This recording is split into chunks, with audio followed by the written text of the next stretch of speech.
Witchcraft and Reiki. I am a hedge witch. This means that I am a solitary witch who works mainly alone rather than as a member of a coven. For me, witchcraft is an intuitive practice which has always been with me right from birth. It is all about being in tune with the natural order of things, having reverence for nature, and promoting healing. My form of witchcraft is also inextricably linked with and complemented by the use of Reiki, an ancient system of energy healing. I am not a Wiccan, but I do fully subscribe to the ethos of that modern pagan religion which is expressed in the Wiccan Rede. The Wiccan Rede is a moral code for living by. It is rather like a pagan version of the principles contained in the Ten Commandments, or the yamas and niyamas of yoga philosophy.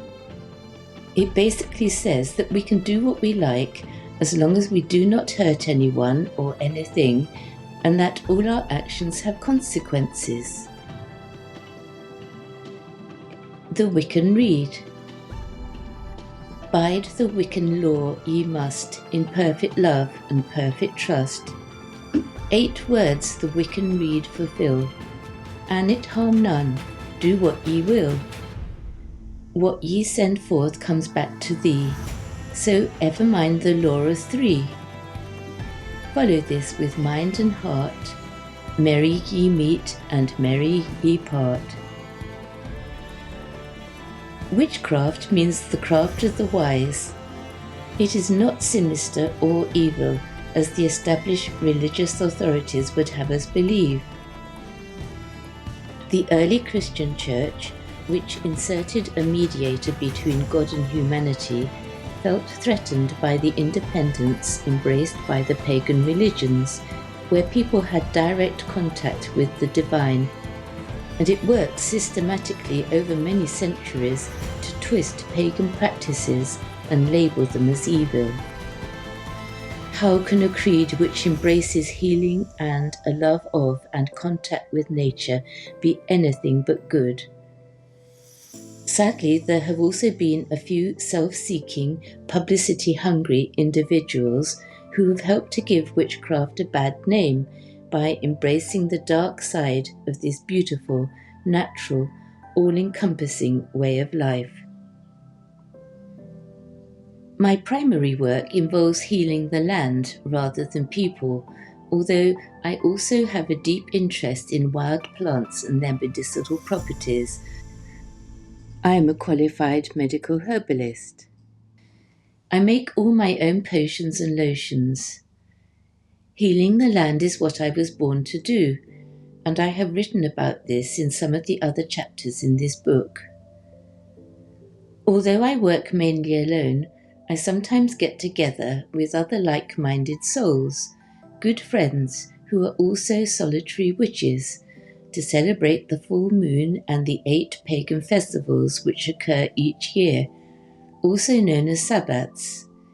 In other words, the 2 solstices, the 2 equinoxes, and the 4 cross-quarter days. These are variously referred to as follows: Samhain, or Halloween, and the start and end of the Celtic year.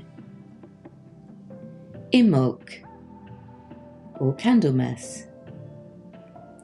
Ostara, or Easter and the spring equinox. Beltane, or May Eve and May Day.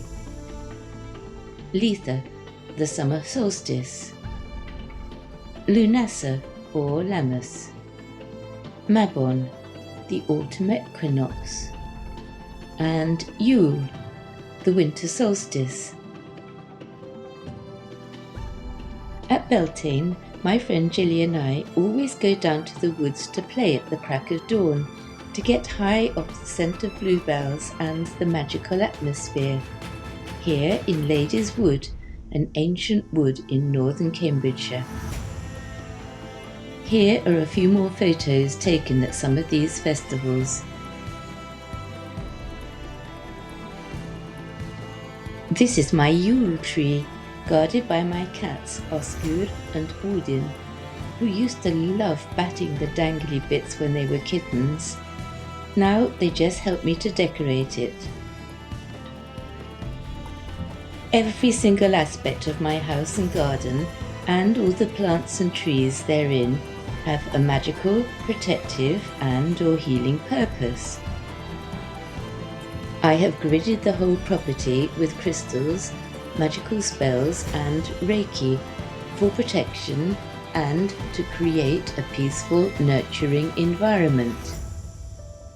When we had a large porch built on the front of the house, my builder watched in growing consternation as I buried over 50 crystals in the foundations. I had previously wrapped the crystals in leaves from the 9 trees whose wood is traditionally burnt on the Beltane fires. I told him that if he followed my example, he could advertise a new service for his customers, property protection. I jokingly said that it beats having machine gun turrets and pits with spikes in them. I think he thought I was completely mad. The crystals I used, which all have powerful protective properties, were black tourmaline, which protects against EMFs and negative energy, clear quartz, which is a panacea for all ills and a powerful healing and energy amplifier, rose quartz, which promotes love and harmony and cleanses negative atmospheres, smoky quartz, which is an antidote to stress with strong protective and detox properties, and fluorite, a powerful cleanser and stabilizer. New visitors to my home always comment on the peaceful atmosphere as they cross the threshold, little knowing that the rose quartz is buried right beneath their feet. Pretty much every house in our village has been burgled over the years, except ours. Maybe that is not a coincidence. Tabitha. My standing stone Tabitha is made from quartzite and comes originally from a quarry in Turkey. When my son Alex and I first saw her languishing on a pallet in a builder's yard, I just knew I had to have her. So I conveniently ignored the cost and bought her there and then. When she arrived in our garden, she was pretty traumatized. Who wouldn't be after being ripped from their home and transported over a long distance to a far-flung country? Very gently, and with copious amounts of Reiki, I set about acclimatizing her to her new home and tuning her into the energies of the area and the wider grid. This part of the garden lies on the edge of a major ley line, which runs down to the cave and links up with one of the main ley lines in the country. I believe that none of this is a coincidence, and that Tabitha was sent to help me with the work I was destined to do. She has become the focus of the ceremonies we hold in my garden. Tabitha is ideally suited for this work because quartzite enhances grounding and energy flow, facilitates personal growth, provides protection, and instills insight. Embla. Meet Embla, my mud dragon. Creating Embla was a labour of love, which started off with a pile of rubble left over from another gardening project. Her head, neck, wings and tail consist of chicken wire frames stuffed with hollow fibre filling to bulk them out and give them structure. They are supported by metal rods which have been driven into the ground. I then covered the frames with 2 layers of mod rock, followed by 2 coats of waterproof paint and 2 coats of a special waterproofing varnish. Her tail and front paws are made from hypertufa. She has agate eyes, black tourmaline nostrils, and natural yogurt painted on her tail and front paws to encourage moss to grow there. Her body has been planted with dragon's blood sedum. You might wonder why I created Embla and what her purpose is. The simple answer is that I just like dragons, although I like to think that she helps Tabitha and me in our work. Such amazing beauty in the field behind my house at the summer solstice one year, when the farmer planted a crop of flax or linseed there. Flax is a truly magical plant. The flowers open during the morning, and even more so when the sun is shining, and close during the afternoon and evening. The field literally rippled in the changing light and breeze. This photo does not even begin to capture the awe-inspiring beauty of it all. Flax, which is rich in phytoestrogens, is a sort of natural form of HRT, as it is a great tonic for easing menopausal tiredness, hot flushes, and vaginal dryness. It is also an excellent laxative and is said to ease the spasms of IBS. Reiki. Reiki is an ancient healing method that was lost for a long time, but rediscovered at the end of the 19th century by its founder, Dr. Mikao Usui, after many years of research and meditation. He passed his knowledge and methods on to his students, who in turn passed it on to their own students. In this way, the living knowledge of Reiki is held by Reiki teachers or Reiki masters, and it is evolving and growing even today. Reiki means universal life energy. It is not just a system of healing, but also a path of enlightenment. The practitioner channels this universal energy from above, down through the top of the head, and out through the various chakras of the body. Unlike spiritual healers who draw on their own store of energy, which becomes depleted and needs renewing, Reiki practitioners draw on an unlimited flow of energy, which leaves them and their client feeling energized. After completing the first 2 degrees of Reiki, I was initiated as a Reiki master in January 2009. The attunement process involves different types of meditation and the use of various symbols, techniques, and rituals. When I started learning about Reiki, and after I became initiated, I used to practice on all my friends and family. My skeptical husband, Steve, was very surprised by the results when I tried it on him, because halfway through the treatment he experienced a massive jolt in the stomach and thought that I had punched him. He was incredulous when I told him that I hadn't touched him at all, and that what he was experiencing was a release of blocked energy in that part of his body. He also suffers from chronic neck pain and says that it always helps when I give him Reiki. Reiki has become an inseparable part of my life, and I use it in pretty much everything I do. It is a great complement to my witchcraft. In fact, I am unable to separate the two. However, as time passed, my Reiki guides led me to use it for healing the land. Consequently, every time I do a walk, I tune in and am constantly channeling Reiki as I walk along. In this way, I have Reiki'd vast swathes of the British countryside.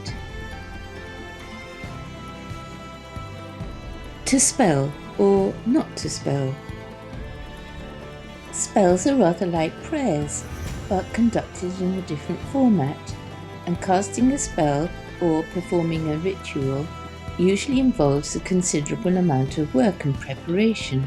which are just as important as the actual ceremony. I derive huge pleasure and satisfaction from formulating a spell, ritual, or ceremony and collecting all the items that I will need. Sometimes it can take weeks or even months to bring everything together, and sometimes the timing, phase of the moon, is also a factor. Casting spells is a method used for focusing our intent and honing our concentration for whatever the intended outcome. Concentrating on the task is crucial, something which usually requires many years of self-development work and meditation. More experienced practitioners will most likely find that they can eventually dispense with all the paraphernalia and simply tune into the tide of events without them. I myself very rarely cast spells, because they work, often with astonishing and unforeseen results. Over the years, I have come to realize that rather than aiding us to manipulate the course of events, and we need to be very aware of our responsibilities in this respect, spells actually help us to tune into possibilities, and for me, communing with nature serves the same purpose. The tenet of harm none is supremely important for a white witch. Our primary aim is to help people, not harm them. Good and evil. I have always been optimistic, and for years I deluded myself by thinking that there is no such thing as evil, that it is just a figment of the imagination. The concept of duality in the very fabric of all that exists eluded me. Yin and yang, light and dark, positive and negative, etc. That is until I had a couple of extremely scary experiences where I felt the true terrifying force of evil. Both occurred in a semi-waking state of consciousness. The first time it occurred, I felt an extremely powerful dark force pulling me down into the abyss. It was unbelievably strong and seemed to underlie the whole of existence. It felt very primeval. The images created in my mind to portray this malevolent force were of evil-looking dragon-like creatures which had sharp edges, discordant colours and glowing red eyes. The pull was indescribably strong, and I felt myself sinking down into a black void which emanated pure evil. I can feel you saying, "Yeah, come on, you're just imagining it."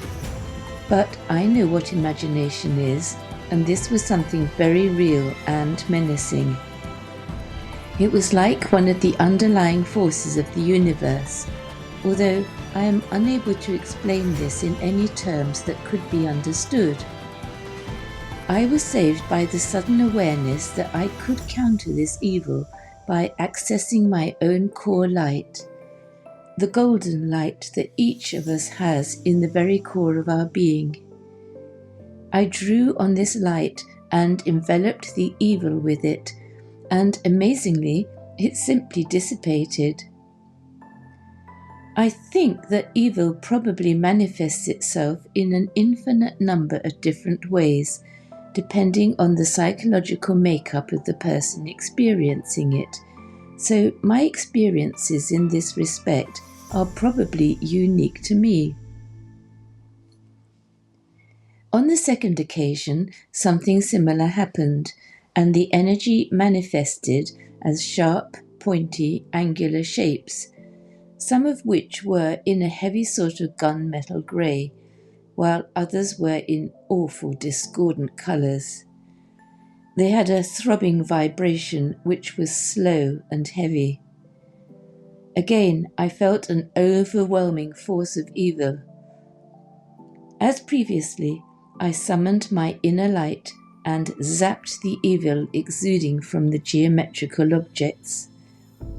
After both experiences, I was overwhelmed by a feeling of relief, but also the strong and certain realization that love is much stronger than evil, and it will always conquer it. We should be in no doubt about that. Love will always conquer evil. Psychic phenomena. Psychic phenomena are paranormal occurrences, in other words, aspects of the human consciousness which are beyond our normal perception of existence. They can be experienced by anyone, but some people are more attuned to them than others. They can also be developed through various mental and/or spiritual practices, although it is important not to become too preoccupied with or sidetracked by them, since our primary purpose of incarnation in a human body is to experience the here and now of the human condition and address the challenges that we have set ourselves for our lives. However, they can provide an added dimension to our existence and serve as evidence of the huge diversity of human experience. Ghosts are one example of psychic phenomena. Basically, there are two types of ghosts. A. Those which manifest as the spirit of someone who has died, but for various reasons has become trapped on the lower astral plane and been unable to pass on into the light. And B. Ghosts which manifest as memories of traumatic past events, such as a death, which become embedded in the fabric of physical objects or the environment, rather like a tape that replays itself continuously. Ghosts cannot harm us physically or spiritually, although they can be pretty scary at times.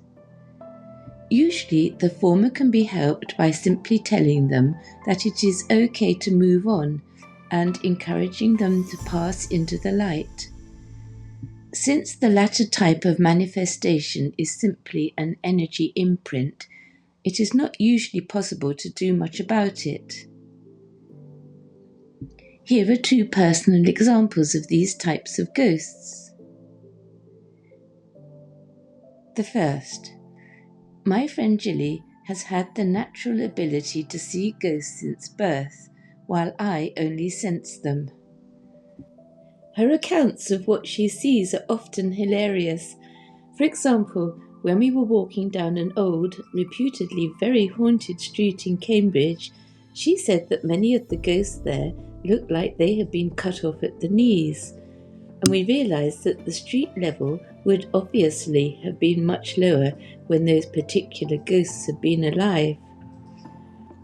On another occasion, when we were staying at a very old inn near Glastonbury, we realised upon arrival that the place was haunted. We were curious about one of the bedrooms upstairs, and since it was empty, we went in to have a look. We were struck by a powerful force and knew immediately that there was a ghost in there. At the far end of the room there was a staircase leading down from the floor above, and Jilly confirmed that the ghost was someone who had died after falling down the stairs and breaking his neck.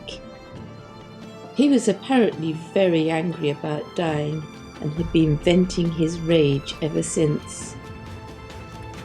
We very gently explained that he needed to move on towards the light so that he could continue on his path. When we later asked the landlord of the pub about the ghost there, he also confirmed that a man had indeed died by falling down the stairs.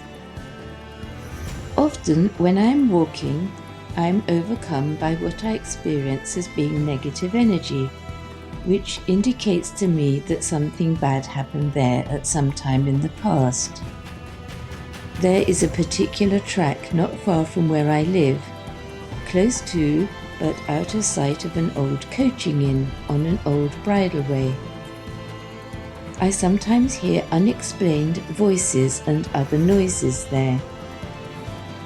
This is an example of clairaudience, a form of extrasensory perception that I have developed as I have become older. Clairaudience is the ability to hear something that is not physically present. I believe that the track must have been frequented by highwaymen in the past, and that some rather unpleasant incidents may have occurred there. No matter how much I try to clean up the negative atmosphere, it just keeps bouncing back. Auras. Seeing auras is another example of the paranormal. See also the video about Alex for more information about this. While I have developed the ability to see auras around people, I was amazed one summer when I was sitting on a bench looking at some beautiful yellow flowers to suddenly see them surrounded by the most beautiful deep blue colour. I realised that I was seeing the aura of the flowers. It was indescribably beautiful, and the two colours perfectly complemented each other. I was riveted and spent hours studying the beautiful colours. After that, I started looking at other flowers and discovered that yellow flowers, depending on the type, have auras in varying shades of blue, while blue flowers generally have yellow auras, etc. Divination. Most witches use one or several forms of divination in their lives, and my two favourites are the tarot and the Ogham. Tarot. When I was living in a yoga community in London during my early 20s, I learnt a lot about the tarot from the other members of the community during our evening tarot sessions around the kitchen table. Although traditionally the tarot has been used for divinatory purposes, I have found that, rather like spell work, it helps me to tune into my inner self and possibilities. Whenever I have a dilemma in my life, I usually turn to the tarot to help me understand the true nature of the problem at hand and make decisions about whatever is worrying me. Whenever I get my tarot cards out, it is like renewing my acquaintance with some old friends. The Ogham.